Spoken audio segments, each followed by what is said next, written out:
For me, the greatest player of all time in the men's is Novak Djokovic. Without, I mean, if you look at the year-end championships that he's won, you look at the years that he's finished as the world's number one player. He's the only man to win all the 9 Masters series more than once. He's won each of the Grand Slams, and he's the only man to have done this at least 3 times. He's double figures on Australian Opens. He's looking to catch Roger Federer at 8 at Wimbledon. US Open, if he hadn't got disqualified last year, he'd have probably won that as well for a 4th. He's beaten Nadal at the French Open and won the French. He's held the non-calendar year Grand Slam. He's won the Davis Cup. I mean, it's an absolute joke.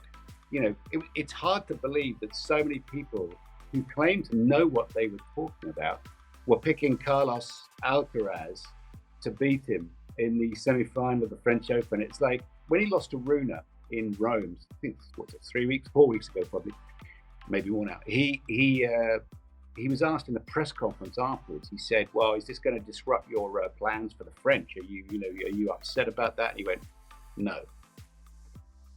It's like the guy is a machine when it comes to winning what he wants to win and what he's focused on.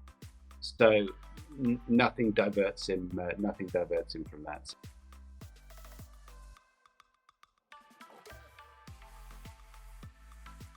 Do I have an opinion on that? I've been having this debate since I was 9. I come from a fish and chip shop that went bust, and then a council estate. And without people reaching out to me, notably Millfield School, without my parents' support, and when putting petrol in a car was difficult, or covering the fish and chip shop so that mum or dad could take me about the place, and give me my opportunities. Without, in effect, charity and love, it wouldn't have happened for me. And not everyone has access to that. And I discovered a sport which, let's be honest, is expensive to play. It's not like putting down 2 jumpers and kicking a ball about. That is a cheap sport, talking football. And tennis is expensive. Court hire is expensive. Proper rackets are expensive. Proper tuition is expensive. I've always been a believer in participation. We've got a whole load of park courts which are pretty much in disrepair. Why does a park court cost money to hire when people can go and play football in the park free of charge? What does it take more to look after a tennis court once it's down than the grass that they mow and look after and mark the lines? There's some very big questions there. But I am a believer in participation and always have been. Just give kids a chance. They don't even have to be champions. Put a racket in their hand. Let's be honest, schools are about academics. They're not about sporting excellence or exercise. But we know that the answer to so many of the social questions which we all wrestle with at the moment lies in more exercise and kind of more physical discipline and having fun, which is what kids want to do. They're physical. What's the first thing a kid does, right? The expenses. The first 18 months trying to walk, if you're my grandson, and then when they walk, they want to run, and they want to fall over and throw water around, and it's about exercise and it's about activity, and our mental capacity increases enormously. Even IQ, there are studies that say if you exercise, and just tennis is a part of that.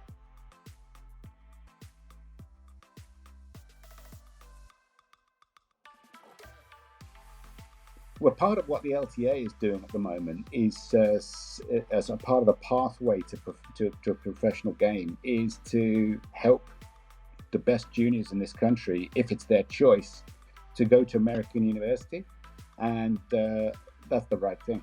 It's as simple as that. If you look at the ranking lists, there's probably 10 of the top 200 in the world, and the men went to American university. If it was a nation, it would be, just awesome.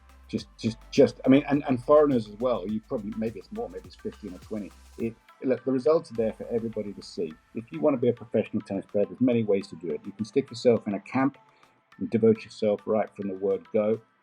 From 10 or 11 years of age. It often means moving country. It's a massively difficult thing to do and a great adjustment and sacrifice for everybody.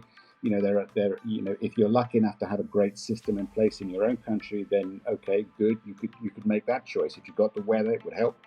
Um, but American universities just sitting there, it's just beckoning. And why does it produce the results that it does over the years? Because you play countless matches at a very, very high level. If you're at the right university, you learn how to compete. You're a part of a team, which social. And also, let's be honest, when you go to American university, you get the whole thing. For me, there were parties, there were girls, there's the bar down the road. I mean, I made friends for life. I got a degree, believe it or not. I actually got an education thanks to America, and they paid for it all. I mean, it's phenomenal, and you can grow there and have a great time. So look, the results are there for everyone to see.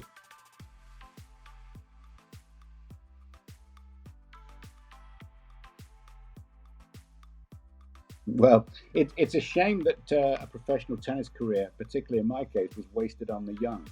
I would approach the whole thing a lot differently now.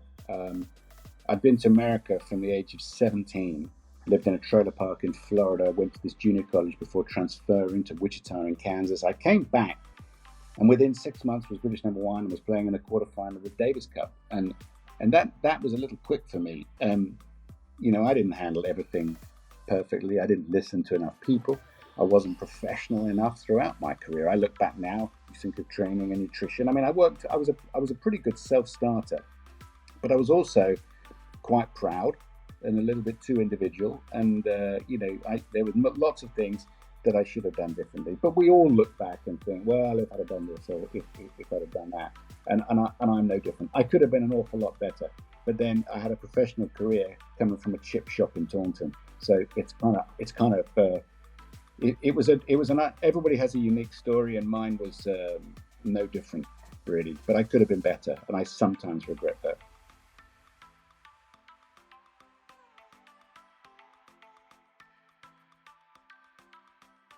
When your plane is upside down in a thunderstorm at 4 a.m. somewhere over Indonesia, yeah, I'd say that was a strain.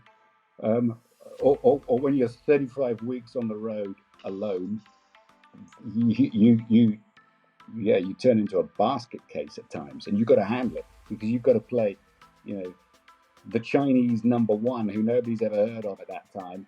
But the guy's got the finest running legs that anybody's ever seen, but he's got no tennis.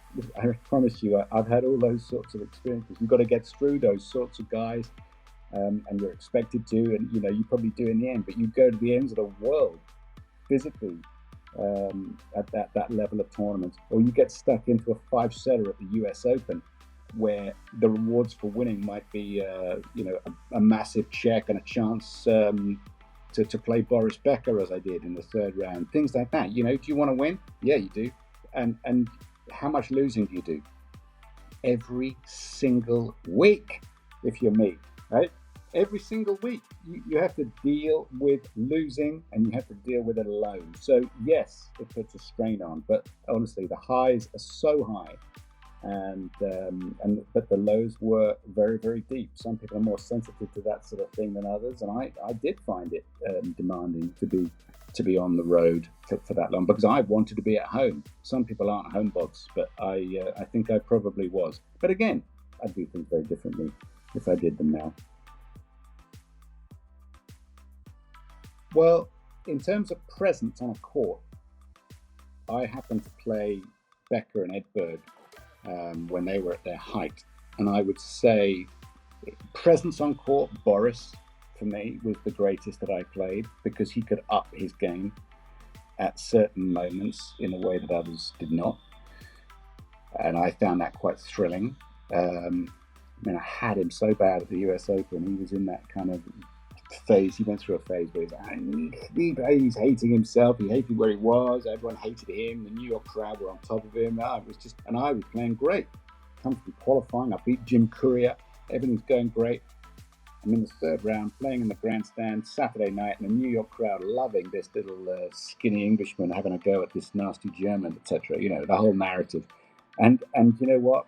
I had 2 set points in the fourth set to go into a fifth, and Boris, on the second one of them, I hit the most unbelievable passing shot, if I say so myself. And he dived, virtually dived. Certainly I have no idea how he got this ball, but he ended up on the ground. And hit this clean winner past me when it should have been 2 sets all, and he would have gone at that point. And he got up and he did this thing he used to do called the Becker Shuffle, and on his tiptoes, like yeah. And I was like, oh my God. And he just, because at that point, 3 hours into a match, you're knackered, you're giving it everything. And then he held serve, then he broke me, and then served it out with aces. And it was like, oh, okay, so that's how you do it. It's remarkable. And so the very best have that. I mean, I hit with Pete Sampras a lot. I played with John McEnroe, all of these guys, magnificent. But in terms of going head to head, when Becker did that to me, it was as impressive as anything I'd ever seen.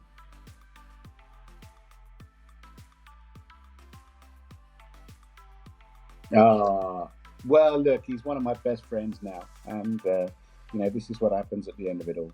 And, I had a bit of a British rivalry going on with Jeremy Bates. And, now, get this right. So we played together in a club match the other day in the National League.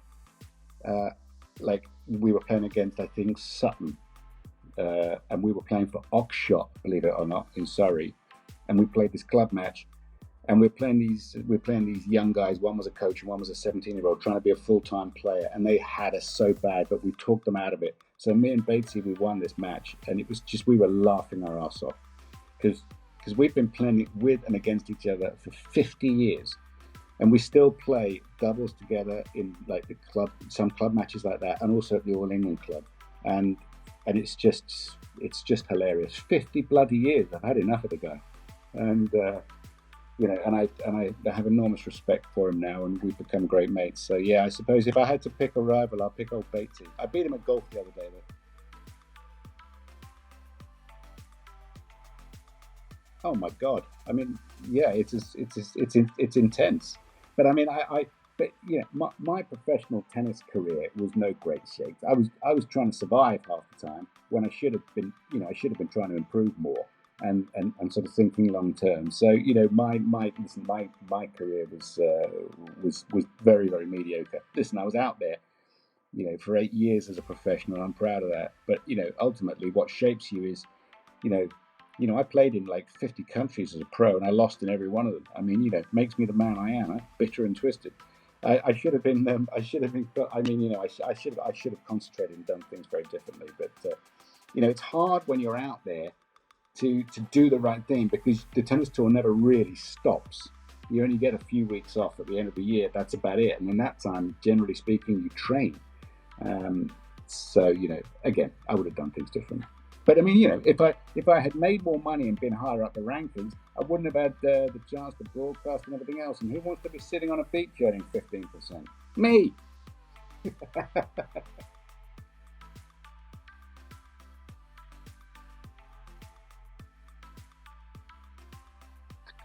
Oh, I used to love watching Stefan Edberg, because nobody, he was like,